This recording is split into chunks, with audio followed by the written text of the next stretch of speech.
O Ciência e Fé começa mais uma vez aqui agora e hoje tem uma pessoa especial com você. Fica ligado aqui na TV Jet conosco. Eu sou o pastor Silvério Pérez e nós vamos trazer um livro falando de uma coisa muito especial para você. Daqui a pouquinho a gente volta, tá bom?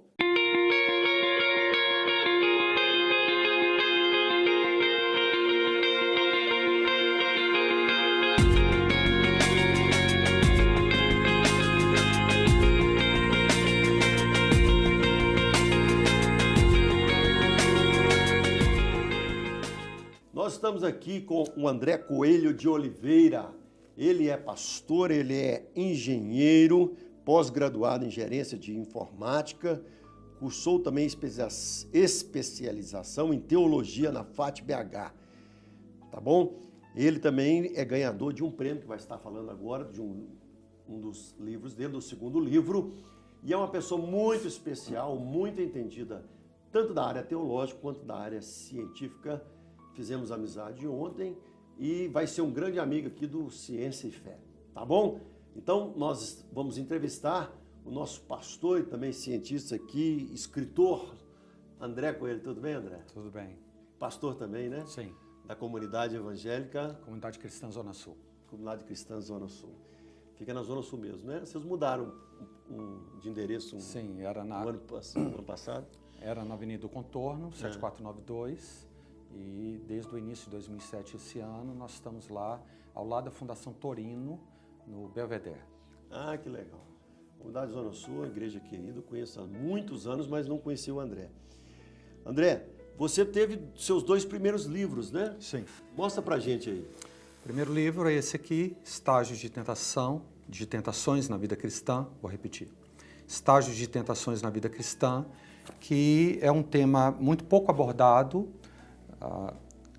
no meio editorial, e ele fala sobre o mecanismo das tentações, como nós podemos vencê-la, quais são as estratégias do adversário, É um livro devocional, então. Sim, é um livro devocional para a vida cristã, para o crescimento individual do cristão. E o seu segundo livro, você ganhou um prêmio nele, né? Sim, o segundo livro é o Redescobrindo a Sua Bíblia, que é um panorama bíblico de Gênesis e Apocalipse, 4, 5 páginas de cada livro, bem sucinto, mas ricamente ilustrado. E esse livro ele foi publicado pela editora Geográfica de São Paulo. Ele ganhou um prêmio Areté. É um prêmio, a palavra Areté significa excelência em grego, e é um prêmio que é dado aos autores de livros que são publicados pelas editoras cristãs no Brasil.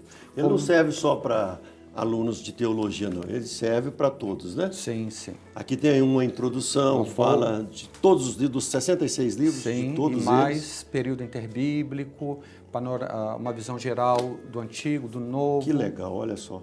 Eu estou usando aqui, eu já coloquei ele lá, não é? Eu tenho várias Bíblias em várias traduções, é onde eu estudo pela manhã, e eu já coloquei ali do nosso querido André Coelho. Ele vai ser a introdução de cada Bíblia ali, eu já estou mandando, esse aqui eu já estou lendo, nós vamos falar sobre ele, e ele me deu esse de presente e esse aqui também, e obrigado, viu, André, pelo presente, pelos livros, já estão sendo à venda, né? Esse aqui encontra-se em livrarias comuns?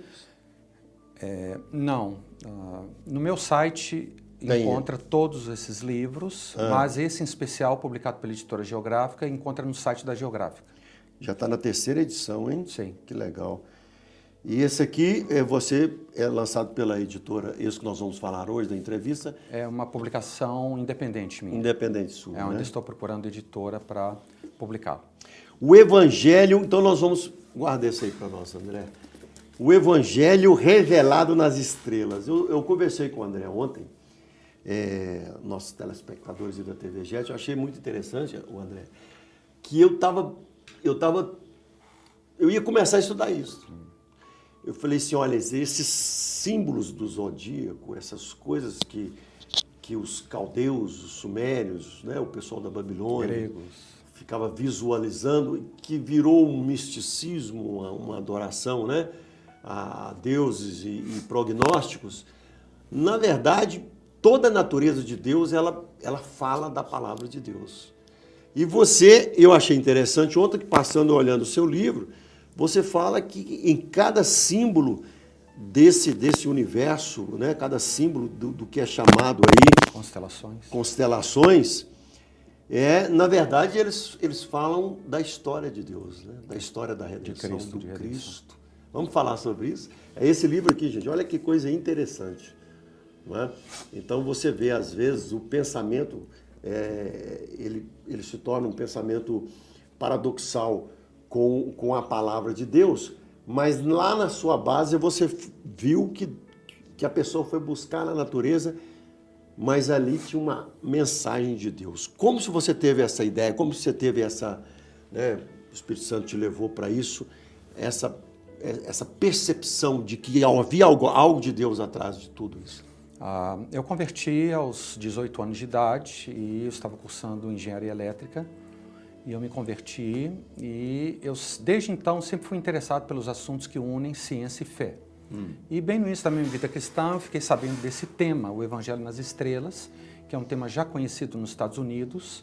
Há vários livros sobre esse assunto, mas no país, no Brasil, língua portuguesa, eu pelo menos não conheço um livro que falasse a esse respeito. Então eu comecei a estudar, aprofundar e depois de quase 30 anos de estudo e pesquisas, então resolvi escrever o livro a esse respeito, porque é um material muito interessante, um material espetacular mesmo, como todas as obras de Deus são. E assim, como que chegou, né?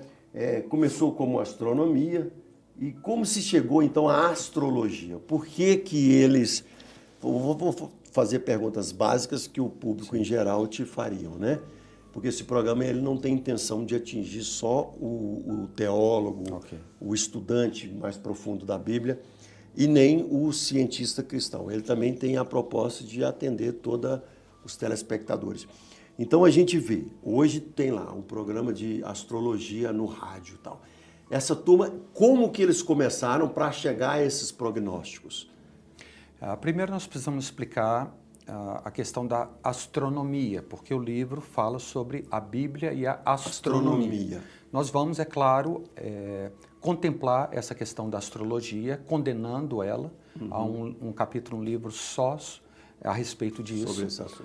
Mas é importante te falar o seguinte, que esses símbolos nos céus, as constelações, elas sempre foram reconhecidas desde a antiguidade por todos os povos, em todas as culturas, ok? E mesmo hoje, a União Astronômica Internacional, ela reconhece 88 constelações nos céus, oficialmente, ok? Dessas 88, 40 constelações foram criadas em séculos recentes, séculos 18 e 19, por cientistas que, como nós vamos ver, há alguns espaços vazios nesse mapa antigo dos céus e que os cientistas resolveram criar novas constelações para preencher esses espaços, ok? Mas então, elas existem mesmo? Sim, elas são reconhecidas pela ciência. Não são virtuais, não, né? Não, elas são reconhecidas pela ciência astronômica. Então, 88 atualmente são reconhecidas, mas, como eu disse, 40 foram criadas nos séculos 17 e 18. Antes dessa época, haviam 48 constelações ancestrais, que desde milhares de anos antes de Cristo, como você disse, os sumérios, os egípcios, os gregos, eles viam o céu da mesma maneira. Essa é uma herança cultural que todos os povos têm em comum, e isso é alguma coisa extraordinária, porque quando nós olhamos os céus, nós não conseguimos discernir perfeitamente essas figuras. Então, essas 48 constelações ancestrais que são conhecidas muitos milhares de anos antes de Cristo, elas sempre foram conhecidas pelos mesmos nomes, os mesmos desenhos, inclusive a Bíblia cita várias delas, nós podemos depois... Jó cita, né? Jó cita, também o livro de Isaías, o livro de Amós, fala que Deus é que criou as constelações. Muito bem, o que significa esse mapa? Essa é uma pergunta muito interessante, porque as escrituras foram redigidas a partir de Moisés, os livros Gênesis, Êxodo, Levítico, Números e Deuteronômio, foram redigidos a partir de Moisés, e antes da época de Moisés, ou seja, há um período de 2.400 anos entre Adão e Moisés. Ora, durante esse período não havia escritura, nem do Antigo e muito menos do Novo Testamento. Como que Deus, então, se manifestou a essas gerações, essas primeiras gerações? Porque não havia a palavra escrita. Muito bem, alguns teólogos, eles creem que Deus, então, antes da época de Moisés, porque quando Moisés começou a redigir as Escrituras, não foi mais tão necessário o que nós vamos falar aqui. Mas até a época de Moisés, Deus se revelou à humanidade através da natureza. E uma dessas maneiras foi através dos céus. Como Paulo explica em Romanos 1, 2, né? Sim, e também o Salmo 19 diz, Salmo 19, os claramente. céus proclamam a glória de Deus, o firmamento anuncia a obra das suas mãos, um dia discursa outro dia, uma noite revela conhecimento outra noite. Exatamente. Não há linguagem, nem há palavras, e deles não se ouve nenhum som, mas por toda a terra se faz ouvir a sua voz e as suas palavras até os confins do mundo. É um dos salmos mais lindos, né? Mais lindos. Ou seja, Deus colocou o Evangelho como uma história em quadrinhos. Foi a maneira que Deus usou para transmitir essa mensagem que ultrapassa línguas, culturas e... Tem uma coisa interessante que você fala aqui no livro, que as pessoas, nós não tínhamos esse tanto de iluminação nas cidades hoje, né? Sim. Então, hoje a gente olha para o céu, a gente fica ofuscado pelo neon, pelos prédios, pelas lâmpadas. Então, a antiguidade era aquele céu maravilhoso que a gente, quando está numa fazenda, vê. Então, eles tinham que fazer à noite. Não tinha televisão, então eles tinham que contemplar a glória de Deus no céu. Nos céus, né? E essas 7 constelações que eles tiraram a gente pode falar, são 7 mesmo? Básicas que eles tiram esse conceito da astrologia? Não. Na verdade, os astrólogos usam essas 48... eles usam as 48. Antigas constelações. Essas que estão aqui na capa do livro são chamadas... apenas algumas delas. Certo. Apenas uma ilustração. Apenas uma ilustração. Quando eles dividem as pessoas por meses, sim, aí eles usam as 12 as 12 principais, que são chamadas os signos ou sinais do zodíaco. Então são 48. São 48 ancestrais. As 12. Deus fala em todas as 48. Sim, mas essas 12 principais, que nós conhecemos como signos do zodíaco, estão no caminho do Sol. Quando a Terra faz o seu giro ao redor... Você vai explicar daqui um pouquinho, que acabou o nosso tempo. Olha, você vai ver o que há a diferença entre astronomia e astrologia. Não são coisas... não é a mesma coisa, tá bom? Mas respondendo a sua pergunta sobre a origem da astrologia, esse é um testemunho tão fantástico e tão maravilhoso que Deus colocou nos céus. Você pode falar no outro bloco, porque a gente tem que encerrar aqui. Então, daqui um pouquinho, André vai falar para você sobre isso, tá bom? Até daqui um pouco.